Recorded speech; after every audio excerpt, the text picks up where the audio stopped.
This week on Wardens, a Michigan conservation officer in District 8 makes contact with people doing other things besides hunting on the opening day of archery season. You're right. No, I'm on probation. Yeah, but you got alcohol in there and you're driving suspended while you're on probation. And a D7 officer checks on hunters during the opening day of the firearm season. Somebody's spying on me. Yeah, me. Also, a look into a program where hunters work with the state's DNR to donate their deer to those in need. It's a good feeling to know that there's a lot of people that care about the hungry in this state. Wild animals and wild places. They're more than a picture.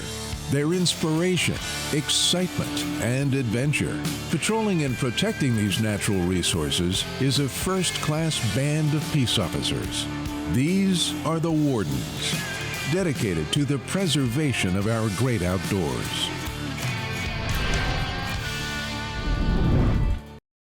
White-tailed deer hunting is usually the activity that gets the most hunters into the woods in the state of Michigan. The archery season for deer opens on October 1st, and the firearm season opens on November 15th. This is the time of the year that is usually the busiest for conservation officers. They frequently start their shifts before sunrise and oftentimes work for several hours past dark. They may deploy decoys on private land where there have been complaints about poaching, or they may simply spend the majority of their work week responding to calls or looking into issues that they observe while patrolling their counties. Sometimes, even though deer hunting season is open, they might be checking on people who are enjoying Michigan's natural beauty by pursuing activities that don't have anything to do with deer hunting. In the state's District 8, Officer Todd Thorne begins his shift on the archery opener by checking on anglers in the state's capital of Lansing. From across the river, he watches a man land a fish. He's got a fish.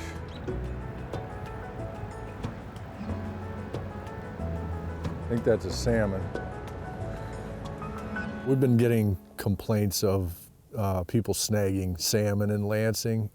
We don't get a heavy run of salmon, but we do get some, and this year a few more than we have the last few years. So we had gotten started kind of before daylight, and usually the fishing is heaviest right around sunrise. So while we were in Lansing, I wanted to hit some of the popular spots. So it's definitely a salmon.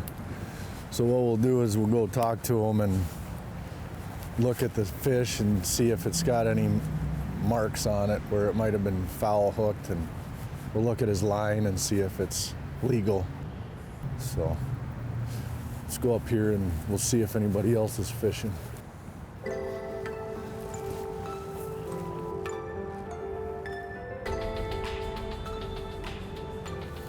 I don't see anybody else. After crossing to the other side of the river, CO Thorne makes contact with the fisherman. Pardon? Oh, you don't have a license? Okay, conservation officer, just so you know. Okay. Well, I appreciate you being honest with me. Do you have an ID with you? Yeah, I do. Okay. Yeah.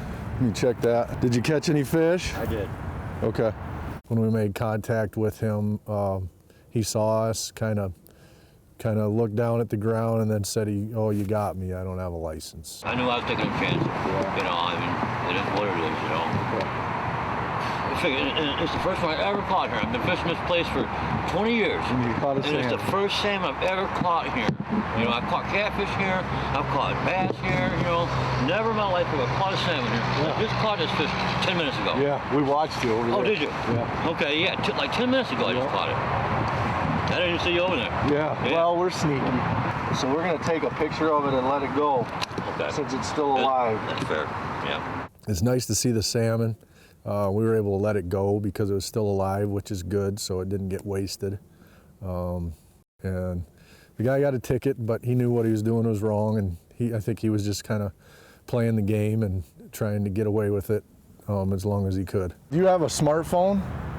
I got an Android phone. Yeah. Yeah. So you can buy a fishing license right on that if you want to continue fishing. You know, I just got my disability. Can I do that? Yeah, I'll do that right now. While CO Thorne fills out the citation, this man uses his phone to begin the process of purchasing a license online. I like to give a lot of breaks to people if I think they legitimately don't realize that they're supposed to have a license.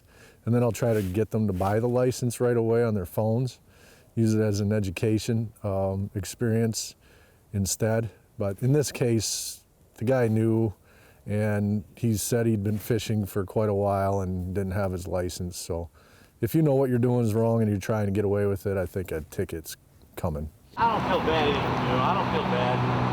I know you're doing your job and you're giving me a break. Yeah. Like I said, I knew I was taking a chance, and I just got my disability, yesterday, and I should have bought it before I came out here this morning. I really should have. Okay, and I accept, what I did was wrong.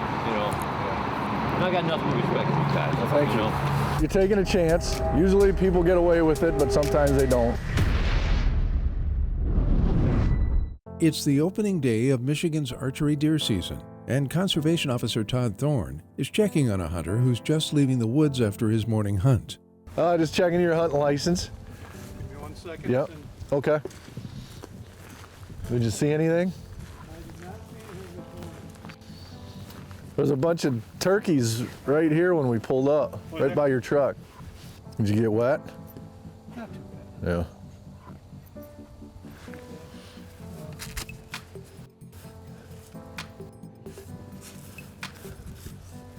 Thank you. You got your tags? Yep. Let me see those. Yeah, and your driver's license. Take me a second. That's all right. Not in a hurry.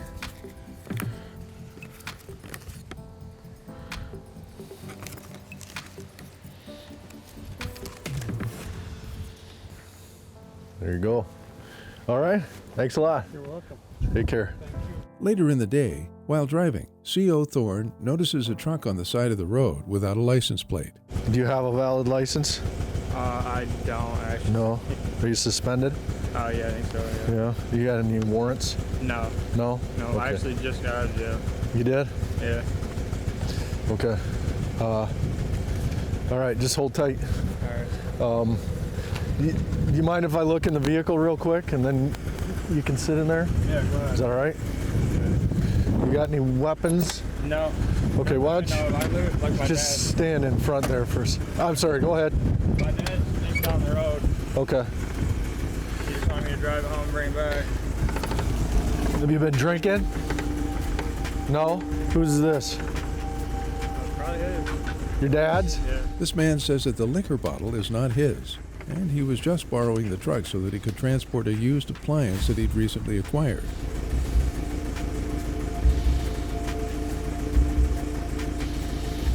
You can't have that in the vehicle, you know that? Yeah, I didn't even know it was in there, actually. Okay.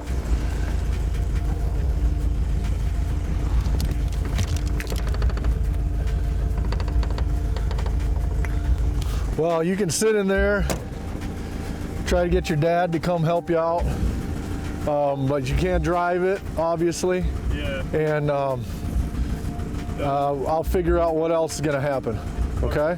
Yep.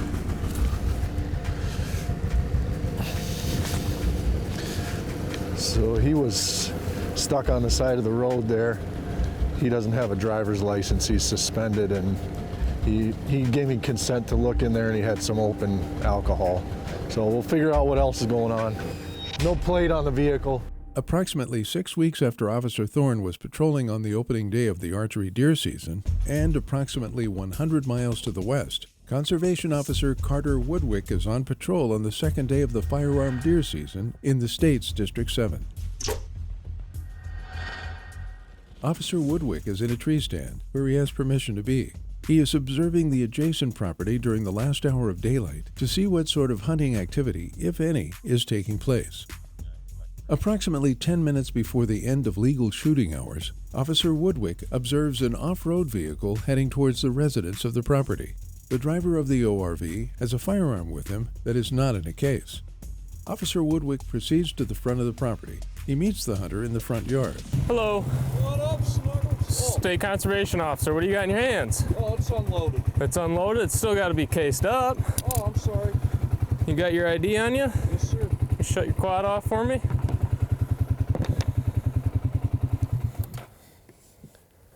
Any luck? The old man, he got one. Did he? What'd your dad end up shooting? 4-point. 4-point. You end up getting anything yet this year? No. The one he got, I actually saw this morning. Okay. Just get those all to you and you can get those put in there.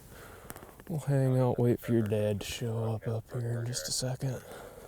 A short time later, another man comes to the front yard from the hunting area behind the house. Can you shut it off? Said State Conservation Officer, how are you? Real good. I got the tag right in my pocket. All right, why don't you have it on the deer yet? My hands are too cold. Okay. He has shot a deer, but does not have a tag on it.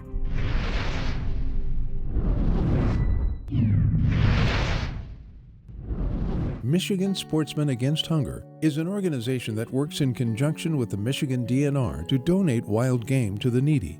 What we do is we tie in wild game processors with hunters that want to donate game that they take, specifically deer, to any of our participating processors, and when they bring the deer in, they don't have to pay anything.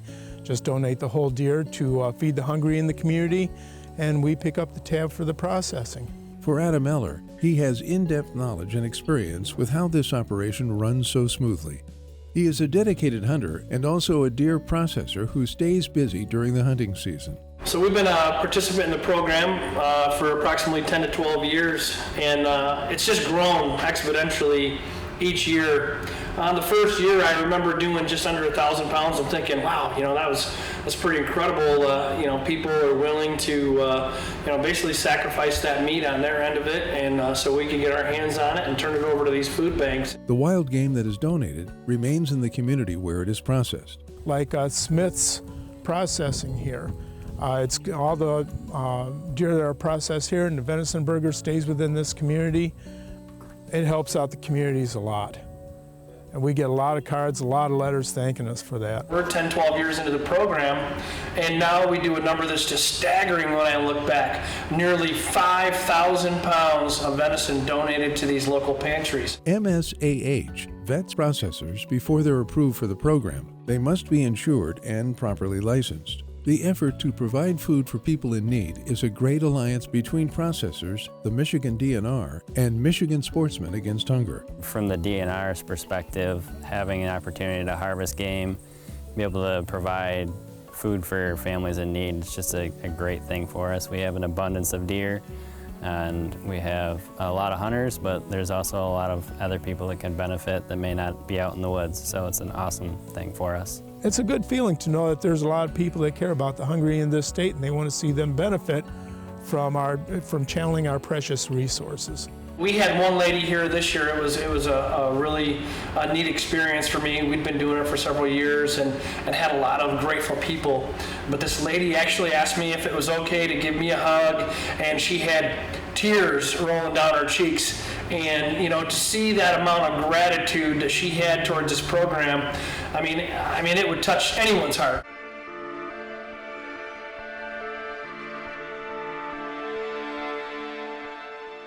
Michigan Conservation Officer Todd Thorne has pulled up behind a stopped pickup that doesn't have a license plate on it. Upon asking for and being granted permission to search the vehicle, CO Thorne found an open bottle of liquor. The driver of the truck has a driver's license that is suspended. Sir, step out and come back here.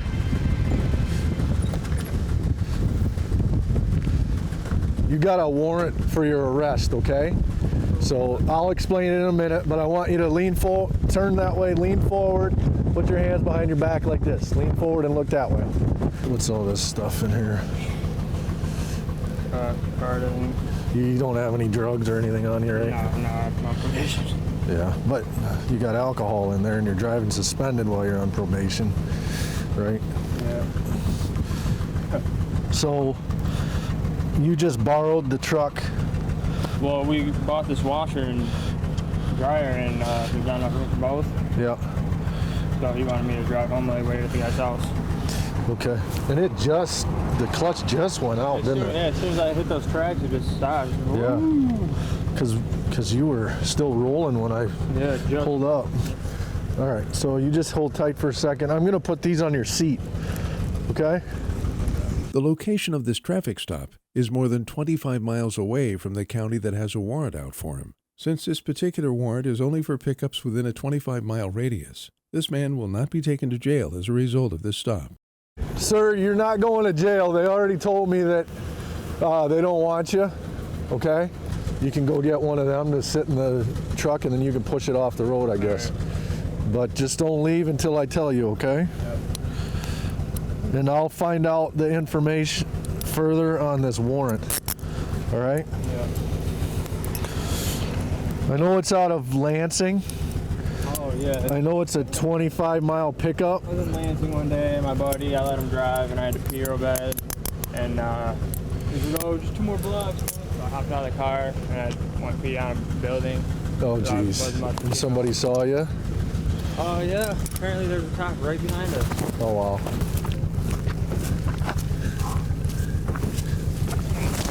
All right, good. This is your warrant, and it's for unsanitary actions. Yeah. So that's better than them writing you for public indecency or whatever and being on the sex offender. Pretty cool about it. They understood, you know. This man is issued 2 citations, one for driving with a suspended license and one for having an open container of alcohol in his vehicle. I almost gave him a warning for the open intox until he told me that when he saw me, he put a sweatshirt over the whiskey and he said, oh, S. So at that point, I knew he was trying to hide it. He did give me consent to search, but I don't think he thought I was going to find it under the sweatshirt. So when they start hiding things, I'm less likely to give them a warning. Get the vehicle off the road as soon as you can, okay? Yeah, George should be coming. Yeah, and then I advise you to call Lansing and get that warrant taken care of. Yeah. It's only a $300 bond, so it'd be better to take care of it than have to look over your shoulder all the time. So, all right, take care.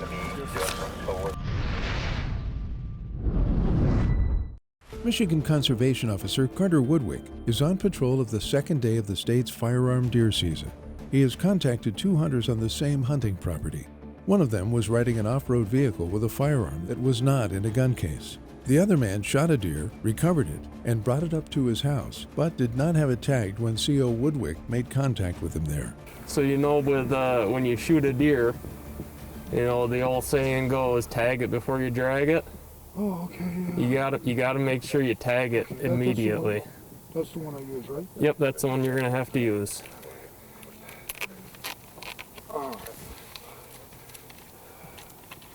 Did you hear what I was saying there in terms of tagging it? Yeah.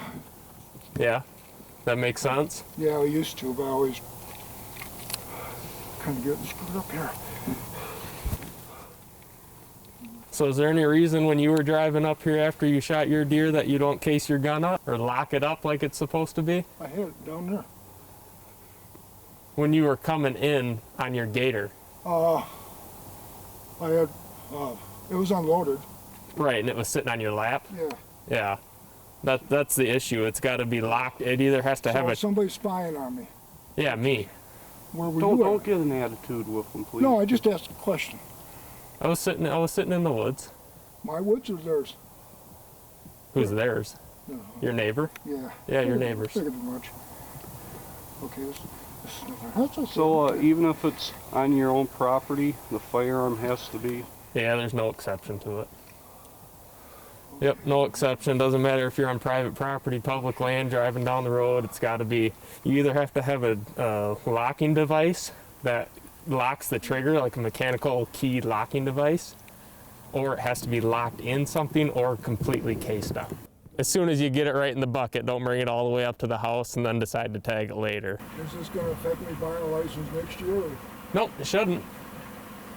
Nope, I don't plan on going for any kind of license revocation or anything, but obviously No, I just want you guys to learn from it. And Oh, I learned a lot, yeah. In this case, for operating an ORV with an uncased firearm, this man pled guilty and paid a court-ordered fine of $275.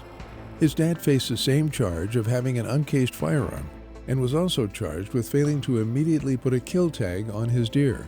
He pled guilty to both charges and paid $275 for the uncased firearm and $325 for the untagged deer.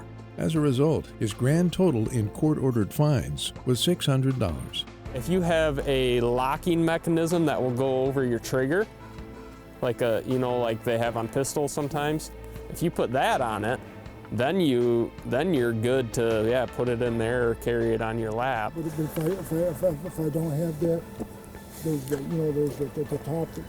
As long as it's fully encased. If you got a piece that goes on the backside here and you can fully encase it in there, then you're good. As long as it's unloaded. Like I said, remember to tag it before you drag it, encase up the firearms, unloaded, and then you won't have any issues. Obviously, you guys are wearing orange, so you're good there. As long as you're not baiting back there, then we won't have any issues moving forward.